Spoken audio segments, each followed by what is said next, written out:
আসসালামু আলাইকুম সুপ্রিয় শিক্ষার্থীরা, আশা করি তোমরা সবাই ভালো আছো। বিগত ক্লাসে আমরা সিবি পর্যন্ত আলোচনা করেছিলাম ইংলিশ সেকেন্ড পেপারে। আজকে যে বিষয়টি নিয়ে আলোচনা করব সেটি হলো প্রোনাউন রেফারেন্স। প্রোনাউন রেফারেন্স মূলত তোমাদের এইচএসসিতে থাকে, ক্লাস 10 পর্যন্ত অথবা এসএসসি পরীক্ষা পর্যন্ত এই টপিকটা তোমাদের ছিল না। এটা নতুন ইন্টার লেভেলে যারা উঠছো তাদের সেকেন্ড পেপারে এটা যুক্ত হয়েছে। সো দেখো, আমরা তো প্রোনাউন সম্পর্কিত সবাই জানি যে নাউনের পরিবর্তে যা কিছু বলবে না কেন সেটাই হলো আমাদের প্রোনাউন। এখন দেখো, প্রোনাউনগুলো আমাদের এই যে প্রোনাউন রেফারেন্সে দুই ধরনের ভুল দেওয়া থাকবে। এই দুই ধরনের ভুলটা হলো তোমার মনে করো ডিরেক্ট মিস্টেক এবং ইনডাইরেক্ট মিস্টেক। এগুলো সম্পর্কিত আমরা নিচে আলোচনা করব।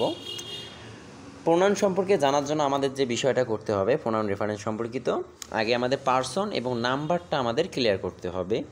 ঠিক আছে, পার্সন এবং নাম্বার। তার মানে দেখো, পার্সন তো আমরা জানি first person, second person, third person, এবং নাম্বারটা হলো সিঙ্গুলার নাম্বার, প্লুরাল নাম্বার। এবং এই প্রোনাউনগুলো সাবজেক্টে কীভাবে বসবে, অবজেক্টে কীভাবে বসবে এবং পসেসিভ ফর্মে কীভাবে বসবে সেটা যদি আমরা এই চার্ট সম্পর্কে জানতে পারি তাহলে আমাদের প্রোনাউন এর বাইরে আর আসার কোনো চান্স নেই। তাহলে দেখো, ফার্স্ট পার্সন সিঙ্গুলার নাম্বারে আমাদের সাবজেক্ট হিসেবে থাকে আই এর অবজেক্টিভ ফ্রম মি এবং মি এর পসেসিভ ফ্রম মাইন বা মাই। তারপরে দেখো, যদি তুমি ফার্স্ট পার্সন প্লুরালে চিন্তা করো তাহলে উই, আস, আওয়ার। আবার তুমি মনে করো যে second person singular you, your. Second person plural হলো ইউ, ইয়োর্স। আবার তুমি থার্ড পার্সন সিঙ্গুলার দেখো সাবজেক্ট হিসাবে হি, শি, ইট। অবজেক্ট হিসাবে হিম, মেয়ের হইলে হার এবং বস্তু হলে ইট। আবার পসেসিভ ফর্মে ছেলে হইলে হিস, মেয়ে হলে হার এবং বস্তু হলে ইটস। প্লুরালের ক্ষেত্রে থার্ড পার্সন প্লুরাল নাম্বারের ক্ষেত্রে যে আমাদের সাবজেক্ট হিসাবে দে ব্যবহৃত হবে, অবজেক্টিভ ফর্ম হিসাবে দেম এবং তোমার পসেসিভ ফর্ম হিসাবে দেয়ার বা দেয়ার্স ব্যবহৃত হবে। মূলত এই চারটা থেকে আমাদের ম্যাক্সিমাম আসে। তো দেখি আমাদের প্রোনাউনের দুই ধরনের ভুলটা কি। একটা হলো তোমার ডিরেক্ট মিস্টেক, আর একটা হলো কনফিউশন। ডিরেক্ট মিস্টেকটা তোমরা অটোমেটিক বুঝতে পারবা, কিন্তু যেটা সবচেয়ে বেশি তোমাদের ভুল করার জায়গা সেটা হলো কনফিউশনে। ডিরেক্ট মিস্টেকের ক্ষেত্রে দেখো যে হিট জায়গায় সি দেওয়া থাকতে পারে, সির জায়গায় ইট, ইটের জায়গায় দে ইত্যাদি, মানে ডাইরেক্ট একটা প্রোনাউন ভুল দেওয়া থাকবে। আর কনফিউশনে যে ভুলটা থাকবে সেটা হলো মনে করো আগে একটা নাউন দেওয়া থাকবে, মনে করো আগে দুইটা নাউন আছে, এখন কোন নাউনের প্রোনাউন ফর্মটা তোমরা লিখবা সেই ক্ষেত্রে কিন্তু কনফিউশনের ভুলটা ওখানে হয়ে যায়। আর একটা জিনিস মাথায় রাখবা, যেহেতু আমাদের প্রোনাউনটা সঠিক করে লিখতে হবে, তার মানে যে প্যাসেজটা দেওয়া থাকবে ওখানে নিশ্চিত প্রোনাউনগুলো ভুল দেওয়া থাকবে। তার মানে যে কয়টা পাঁচটা প্রোনাউন ভুল দেওয়া থাকবে ওই প্রোনাউন কয়টা জাস্ট ইন্ডিকেট করে ওর সঠিক ফর্মটা লিখলেই হয়ে যাবে। যেহেতু আমরা প্রোনাউন রেফারেন্স করবো তার মানে আমাদের প্রোনাউনগুলো অবশ্যই কোশ্চেনে ভুল থাকবে, এইটুকু মাথায় রাখলে আমাদের হয়ে যাবে। তো দেখো, এখানে আমার কিছু টেকনিক শিখতে হবে। দেখো, জেন্ডার বা নাম্বার অনুযায়ী টেকনিকটা, বস্তুর ক্ষেত্রে বসবে ইট, সবাই জানো। ছেলের ক্ষেত্রে হি, হিম, হিস অথবা মেয়ের ক্ষেত্রে শি এবং হার। আর প্লুরালের ক্ষেত্রে দে, দেম, দেয়ার্স ইত্যাদি ব্যবহৃত হয়। এটা সিম্পল জিনিস, এটা তোমরা জানোই। সো এটার উদাহরণ আমি দেইনি। এখন দেখো সিঙ্গুলার প্রোনাউনের ক্ষেত্রে দেখো, যদি মনে করো যে অ্যান্ড দ্বারা যুক্ত দুটি সিঙ্গুলার প্রোনাউন, মনে করো যে ওখানে ইজ বা এভরি থাকলে তার যে পরবর্তীতে যে প্রোনাউনটি থাকবে সেটি সিঙ্গুলার হবে। আবার যদি তুমি এখানে দেখো যে একাধিক noun or, either or, neither নর ইত্যাদি দ্বারা যুক্ত থাকে, সেই ক্ষেত্রেও কী হবে, প্রোনাউনটি তোমার সিঙ্গুলার হবে। এখন তুমি এখানে চিন্তা করো, এভরি ক্লার্ক, এভরি পিওন দুইটাই কিন্তু কী আছে, শুড ডু হিজ ডিউটি।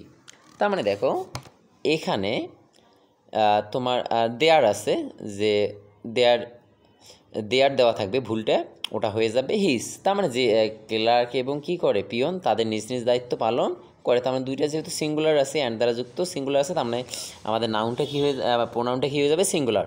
এখানে দেয়ার দেওয়া থাকবে, তুমি নিশ্চিত এখানে ছেলে হলে হিস আর মেয়ে হলে হার যেটা ব্যবহার করবা। কিন্তু নিচেরটা দেখো, either, Tarek or Rezwan did their homework, এটা দেওয়া থাকবে। তার মানে এখানে দেখো তারেক এবং রেজওয়ান তারা নিজেই কাজ করতেছে একজন করে, তাহলে এটাও সিঙ্গুলার এবং তারেকও সিঙ্গুলার, আবার কি রেজওয়ানও সিঙ্গুলার। আবার দেখো এইদার অর নেইদার ওই দ্বারা যুক্ত আছে, সেক্ষেত্রেও তোমাদের প্রোনাউনটা সিঙ্গুলার হবে। তার মানে এখানে দেয়ারের জায়গায় কী হয়েছে, হিস হয়েছে। তারপরে জিনিসটা তুমি লক্ষ্য রাখো যে প্লুরাল প্রোনাউনগুলো কোথায় কোথায় বসাবো। এখনকার সিঙ্গুলার প্রোনাউন, এখন আমরা আসবো প্লুরাল প্রোনাউন। দুই বা ততোধিক সিঙ্গুলারগুলো যদি অ্যান্ড দ্বারা যুক্ত থাকলে তাদের পরিবর্তিত প্রোনাউনটি প্লুরাল হবে। তার মানে দুইটি যদি মনে করো সিঙ্গুলার নাউন অ্যান্ড দ্বারা যুক্ত থাকলে তাদের পরবর্তীতে যে প্রোনাউনটি থাকবে সেটি হবে প্লুরাল। তুমি যদি চিন্তা করো তামান্না অ্যান্ড পুতুল আর অ্যাটেন্টিভ ইন হিজ লিসন, তাহলে এখানে কিন্তু সেন্টেন্সটা কী আছে, তোমার সিঙ্গুলার আছে। কিন্তু দেখো আমাদের এখানে কিন্তু ইয়াটা প্রোনাউনটা যেহেতু হিজ, কিন্তু আমরা তো জানি দুটি যদি সিঙ্গুলার নাম্বার থাকে তখন আমাদের কি অ্যান্ড দ্বারা যুক্ত থাকলে সেটি হয়ে যায় আমাদের প্লুরাল নাউন। তাহলে সেক্ষেত্রে কী হবে, দেয়ার। তারপরে আসো, হিজ তো হবে না, এখানে হার দেওয়া থাকবে মেয়েদের ক্ষেত্রে। আচ্ছা দেখো, প্লুরাল প্লাস অর নর অথবা প্লাস সিঙ্গুলার, অর্থাৎ প্লুরাল অর নর সিঙ্গুলার এক্ষেত্রে যদি থাকে তার পরবর্তীতে প্রোনাউনটি প্লুরাল হবে। তুমি এখন চিন্তা করো যে বয়েস or Mim, boys or Mim doing her study, তার মানে দেখো প্লুরাল দেওয়া আছে এবং কি আছে অর, এবং পরেরটা কী আছে সিঙ্গুলার, মিম সিঙ্গুলার, বয়েস প্লুরাল অর মিম সিঙ্গুলার, তাই প্লুরাল অর সিঙ্গুলার এটা আছে। এক্ষেত্রে আমাদের সাবজেক্ট প্রোনাউনটা হয়ে যাবে এখানে প্লুরাল। তাহলে প্রোনাউনটা দেওয়া আছে হার, এর প্রোনাউন ফর্ম কী হবে, দেয়ার। তারপর লক্ষ্য রাখো যে কালেকটিভ নাউন, যেগুলো কালেকটিভ নাউন দ্বারা বিভক্ত যদি তুমি সমষ্টি বোঝালে এর ক্ষেত্রে তোমার ভার্বের প্রোনাউন দুটি সিঙ্গুলার হবে। যদি কালেকটিভ নাউন থাকে সেক্ষেত্রে কিন্তু তোমাদের অবশ্যই সেটা সিঙ্গুলার হয়ে যাবে। তুমি এখানে চিন্তা করো যে the jury is divided in their decision, clear. তো তখন তুমি এখানে দেয়ারেই দিলে হয়ে যাবে, আর দেয়ার্স দেওয়ার দরকার নাই। ওখানে তোমার মনে করো যে এরকম থাকবে the jury are divided its decision, its হবে না, যেহেতু এখানে প্লুরাল ছিলই, কিন্তু প্লুরাল থাকা সত্ত্বেও আমাদের এখানে ইটস ব্যবহৃত হবে না, তুমি সিঙ্গুলার দেয়ারেই ব্যবহৃত হবে। আর আরেকটা লক্ষ্য করো, কিন্তু তুমি হ্যাঁ, তারপরে এখানে দেখো দ্য দেরি ইজ কালেকটিভ নাউন দ্বারা যদি বিভাজন সৃষ্টি না করলে, আলাদাভাবে বোঝালে, মনে করো দুইটাই কি বিভাজন সৃষ্টি বা আলাদা বোঝালে, প্রথমটা যেটা ছিল সেটা কিন্তু কী হয়েছে একই হয়েছে, কিন্তু এটা কী হয়েছে বিভাজন হলে, যদি বিভাজন বোঝায় সেক্ষেত্রে আমাদের প্রোনাউনটি কী হয়ে যাবে, সিঙ্গুলার না হয়ে প্লুরাল হয়ে যাবে। প্রথমটা চিন্তা করো, the jury is unanimous in their decision, তাহলে এটা প্লুরাল দেওয়া আছে, ঠিক আছে। তখন কি হয়ে যাবে, the jury jury is unanimous in its decision, তখন রিয়ারের জায়গায় কী হয়ে গেল, ইটস হয়ে গেল, যেহেতু একটা বস্তু ক্ষেত্রে আমাদের ইটস প্রোনাউন হিসাবে ব্যবহৃত হয়। তারপর দেখুন the jury are divided in its decision, এক্ষেত্রে আবার দেখো সে কী করলো, বিভক্ত করলো। তাহলে যখনই আমাদের বিভক্ত বোঝাবে সেখন ইটস আর হবে না, তখন সিঙ্গুলার হবে না, তখন আমাদের কী বলবে প্লুরাল, এখানে দেয়ার বসছে, সে কারণে the জিউরি is divided in their decisions. তারপর লক্ষ্য রাখো, প্রোনাউন সবসময় তার পূর্বে উল্লেখিত নাউন এর নাম্বার অনুযায়ী হয়। তাহলে প্রোনাউনের পূর্বে যদি সিঙ্গুলার নাম্বার থাকে নাউনটি সিঙ্গুলার, প্রোনাউনটি সিঙ্গুলার হবে। আবার নাউনটি যদি প্লুরাল হয়ে যায় প্রোনাউনটি অটোমেটিক কী হয়ে যাবে, প্লুরাল হয়ে যাবে। যেমন দেখো এখানে দ্য বয়েস are playing, she is pilot, তাহলে দেখো দ্য বয়েস আছে কিন্তু এখানে সি দেওয়া আছে, যেহেতু হি হইতো তারপরে কিন্তু হইতো না, কারণ সিঙ্গুলার, সি হি তো সিঙ্গুলার, দ্য বয়েস, আর এদিকে কিন্তু চেষ্টা ছিল কি প্লুরাল, তার মানে যেহেতু এটা প্লুরাল আছে আমাদের সাবজেক্টে এদিকে প্রোনাউন ফর্মটা কী হয়ে যাবে, প্লুরাল হয়ে যাবে। তার মানে তখন কী হয়ে যাবে, হির জায়গায় হয়ে যাবে দেশ, বা হির জায়গা দে হয়ে যাবে। তারপরে দেখো 4 নম্বরে একাধিক পার্সন অর্থাৎ ফার্স্ট সেকেন্ড থার্ড পার্সন যা থাক না কেন পরিবর্তন করে আমাদের সাজাতে হবে। প্রথম দিকে নিতে হবে সেকেন্ড, তারপর থার্ড এবং তারপর ফার্স্ট পার্সন নিতে হবে। যেমন এখানে আছে দেখো I, you and he, first second এবং থার্ড পার্সন দেওয়া আছে। তাহলে আমরা কি জানি প্রথমে সেকেন্ড পার্সন, তারপর থার্ড পার্সন, তারপর ফার্স্ট পার্সন। তাহলে এখানে প্রথমে সেকেন্ড পার্সন কি ইউ আছে, তার মানে প্রথমে ইউ নিব, তারপর থার্ড পার্সন কী ছিল হি, তাহলে ইউ হি অ্যান্ড তারপর নিব আমরা ফার্স্ট পার্সন, এবং ফার্স্ট পার্সন এখানে কী আছে আই, তাহলে you he and I are friends. তারপর লক্ষ্য রাখো যে হু, অর্থাৎ আমরা তো জানি হু একটা রিলেটিভ প্রোনাউন। হু প্রোনাউনটি তার পূর্বে উল্লেখিত ব্যক্তিকে নির্দেশ করে এবং হু ইজ দ্যাট তার পূর্বে উল্লেখিত বস্তুকে কী করে নির্দেশ করে। তারপরে এখানে দেখো রিলেটিভ প্রোনাউন তো জানো হু, দ্যাট ইত্যাদি ব্যবহৃত, যদি ব্যক্তিকে হলে হু ব্যবহৃত হবে, আর বস্তুর ক্ষেত্রে হু ইজ দ্যাট ইত্যাদি ব্যবহৃত হবে। তুমি যদি চিন্তা করো শেষের দিকে দেখো this is the book who I want, তাহলে বুকটা কিন্তু তোমার বস্তু না, এক্ষেত্রে তোমাদের হু ব্যক্তি না, যে হু ব্যবহৃত হয়েছে, তাহলে বস্তু হলে হুইজ বা দ্যাট।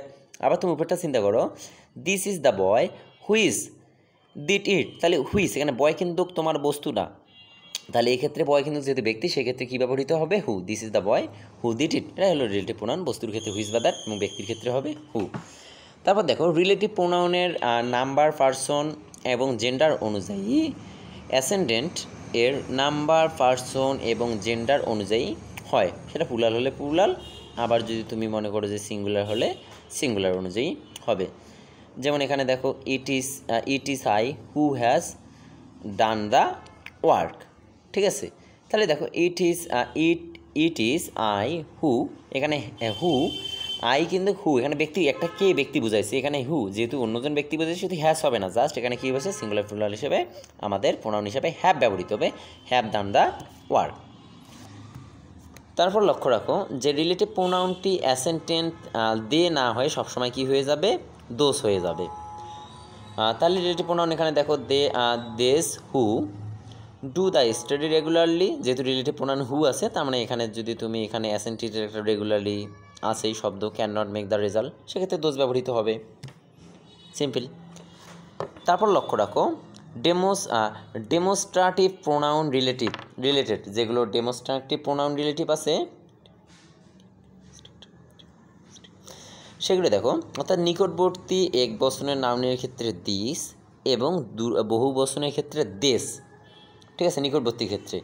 আর দূরবর্তী নাউনের ক্ষেত্রে হবে তোমার দ্যাট এবং বহু বচনের ক্ষেত্রে কি ব্যবহৃত হবে? দোস। যেমন দিস গিভ আস কি আছে দেখো wealth and give us strength, তার মানে এখানে দিস গিভ সিঙ্গুলার, তার মানে সিঙ্গুলার জন্য আমাদের কী হয়েছে? নিকটবর্তী বুঝাইছে, যেটা গিভ দিয়েছে ওয়েলথ স্বাস্থ্য বা সম্পদ যেটা, তাহলে কী হয়ে যাবে? দিস বসলো। আবার তুমি যদি দেখো মানি and food are very important, এখানে অক্সিলারি ভাব হিসেবে আর ফুল আর বসছে। তারপরে এখানে আবার প্রথমটা দেখো this is pen that's are my pens, তার মানে দেখো দিস ইজ পেন সিঙ্গুলার সাথে দিস বসলো, আবার দেখো দ্যাস আর মাই ফ্রেন্ড, অর্থাৎ কি এখানে প্লুরাল হয়েছে দেখে কী বসছে? আমাদের দেশ বসছে। আবার যদি তুমি তোমার দূরবর্তীর ক্ষেত্রে চিন্তা করো, দ্যাট ইজ মাই পেন, ওই কলমটা আমার, আবার দোষ যদি প্লুরালে বহু বচন আছে সেক্ষেত্রে হবে দোস আর মাই পেন্স ইত্যাদি।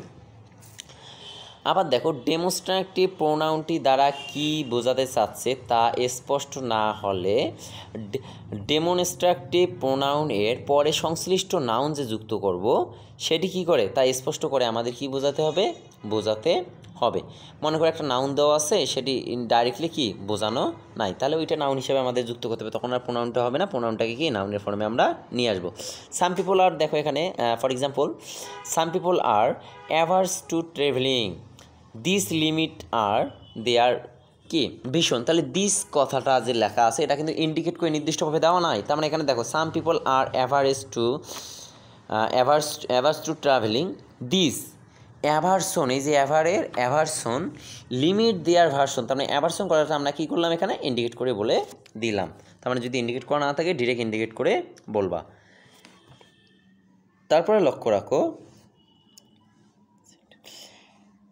অ্যান্টেসেডেন্ট রিলেটেড যেগুলো তাহলে অ্যান্টেসেডেন্ট রিলেটেড যেগুলো আছে সেগুলো সুনির্দিষ্টভাবে আমাদের কী করতে হবে? ব্যাখ্যা করতে হবে। তাহলে হিডেন অ্যান্টেসেডেন্ট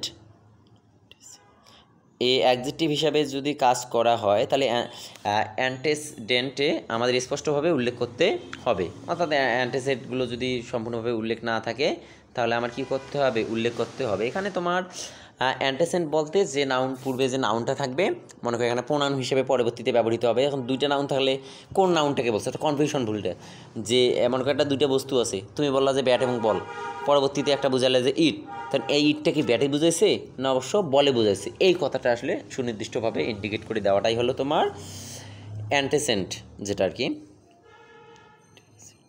সেক্ষেত্রে তুমি দেখো যে অস্পষ্টতা দূর করার জন্য তুমি নাউনটা বা নাউন ফ্রেজটা নিবা, কখনো কখনো ইট দ্বারা একটি ফ্রেজ বোঝানো হয়। এখন তুমি এখানে দেখো after putting the gold in আলমিরা সামিন লকেট ইট, আচ্ছা দেখো স্বামীরা কি লক করছে, গোল্ড সোনার লক করছে না আলমিরাটার লক করছে? অবশ্যই আলমিরাটা লক করছে। তাহলে এখানে ইট দেওয়া আছে, ইটটা কিন্তু আমরা বুঝাই নাই যে এখানে স্বর্ণ কি বুঝাইছি না আলমিরা কি বুঝাইছি, এই জন্য ইটের বদল তুমি আলমিরাটা কী করলে উল্লেখ করে দিলা যে কারেক্ট আছে দা আলমিরা। তারপরে এখানে দেখো the ice cream box was empty but we are try to eating it. তাহলে এখানে ইট দ্বারা কী বুঝাইছি, আইসক্রিমটাকে বুঝাইছি নাকি আইসক্রিম বক্সটাকে বুঝাইছে? কনফিউশন না? তখন যেহেতু এখানে আমরা খাওয়ার ট্রাই করছি তাহলে আইসক্রিমটা খাওয়ার ট্রাই করছি, এই ক্ষেত্রে হবে আইসক্রিম, ইটের জায়গায় আইসক্রিম। অর্থাৎ নির্দিষ্টভাবে প্রথমে যে অ্যান্টিসিডেন্টটা ছিল এই অ্যান্টিসিডেন্ট নাউনটাকে কী করতে আমাদের স্পষ্ট করে বোঝাতে হবে। তারপর দেখো though he was is he made of use of it. তাহলে ইট বুঝাইছি, এখানে কি তার মানে রিচটাকে মানে তোমার বড়লোকি ভাবটাকে সে কিন্তু এখানে বুঝাইছি ইট দ্বারা। তার মানে এটাকে আমরা ইন্ডিকেট করে লিখতে হবে যে হিজ রিচেস, তার যে বড়লোকি ভাবটা সেটার কথা বোঝানো হয়েছে। আবার দেখো there were many unknown word in this lesson, এখানে অনেকগুলো আননোন ওয়ার্ড এই লিসনে আছে। The man did not know the meaning of it. তার মানে এখানে ইট দ্বারা কোনটাকে বুঝাইছি? অবশ্যই কি আননোন ওয়ার্ডগুলোকে না লিসনটাকে? দুইটা যেহেতু প্রোনাউন আছে আমাদের, দুইটার মধ্যে ইট কোনটাকে বুঝাইছে এটা ইন্ডিকেট করে দিতে হবে। এখানে আননোন ওয়ার্ডটাকে বুঝাইছে, তার মানে কি দোজ ওয়ার্ডস, তার মানে এই আননোন ওয়ার্ডসগুলোকে আমাদের এখানে বুঝাইছে। তার মানে অ্যাসেন্ডেন্ট যে রিলেটেড ছিল অ্যাসেন্ডেন্ট, এই রিলেটেড নাউনগুলো আমাদের যদি নির্দিষ্টভাবে উল্লেখ করা না থাকে প্রোনাউনটা, তার মানে ওটাকে তুমি দুইটা যদি নাউন থাকে সেক্ষেত্রে তুমি নির্দিষ্টভাবে উল্লেখ করে দিবা। এটাই মূলত ছিল আজকের আলোচনা। তোমরা এটা যেহেতু নতুন টপিক, এগুলো বেশি বেশি করে বোর্ড কোশ্চেন তোমাদের ট্রাই করতে হবে। যদি বেশি বেশি করে বোর্ড কোশ্চেন ট্রাই করো তাহলে প্রোনাউন রিফারেন্সে কোনো সমস্যা না থাকারই কথা। আর প্রোনাউন রিফারেন্স নিয়ে তোমাদের কোনো মাথা ঘামানোর দরকার নাই, কারণ প্রোনাউন রিফারেন্সগুলো ডিরেক্ট তোমার ওখানে ভুল দেওয়া থাকবে কোশ্চেনে। তার মানে কি এক জায়গায় ছিল হি একটা প্রোনাউন, তার মানে বুঝবা যে ওই হিটাই ভুল আছে, ওখানে সি বা অন্য কিছু হওয়ার কথা ছিল। নির্দিষ্টভাবে প্রোনাউনটা ওখানে ভুল করে দেওয়াই থাকবে, জাস্ট প্রোনাউনটাকে সঠিক ফর্মে লিখলেই তোমাদের হয়ে যাবে।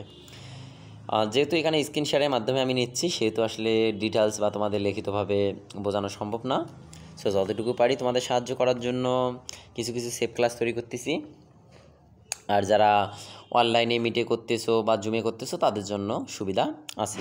আর যদি তোমাদের কোনো কিছু বিষয় জানানোর থাকে তাহলে ফেসবুক পেজ বা ফেসবুক গ্রুপে confidence private centre confidence online টিউটোরিয়ালে তোমরা কী করতে পারো, যোগাযোগ করবা। আর নোটটা যদি সংগ্রহ করতে চাও সেক্ষেত্রে আমাদের অ্যাডমিন বা মডারের সঙ্গে যুক্ত হলে তোমরা সেটা নিতে পারবা। সো আজকে এ পর্যন্তই। তোমরা সবাই ভালো থেকো, সুস্থ থাকো। আল্লাহ হাফেজ।